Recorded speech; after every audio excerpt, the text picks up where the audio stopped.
મિત્રો, જય આદિવાસી, જય જોહાર. આજે આપણા આદિવાસીઓનો સૌથી મોટામાં મોટો તહેવાર દિવાસો છે. તો સૌથી પહેલા તો મારા પૂરા ભારતભરના અને ખાસ કરીને ગુજરાતના આદિવાસીઓને ખૂબ ખૂબ શુભકામના હું આપવા માંગુ છું. આજે જે દિવાસો છે અને જે ઉજવણી આપણે કરીએ છીએ એમાં પણ ખાસ કરીને વાત કરીએ તો અમારા નવસારીમાં ઢીંગલા ઢીંગલી અને ઢીંગલા બાપા વર્ષોથી પ્રખ્યાત છે, દાયકાઓથી પ્રખ્યાત છે. હું નાનો હતો ત્યારથી જ દિવાસોમાં ભાગ લેતો હતો, ઢીંગલા બાપાના દર્શન કરતા હતા અને ઢીંગલા બાપાના દર્શન કરવા હજારો લોકો આવે છે.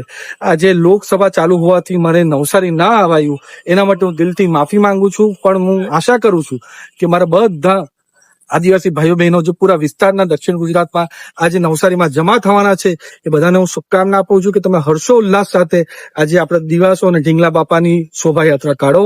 અને આવતા વર્ષે હું તમને ખાતરી આપું છું કે આપણે બહુ બધી સારી રીતે બધા સાથે મળીને સારામાં સારો દિવસો ઉજવશું અને આપણે ઢીંગલા બાપાની સારામાં સારી પધરામણી કરશું.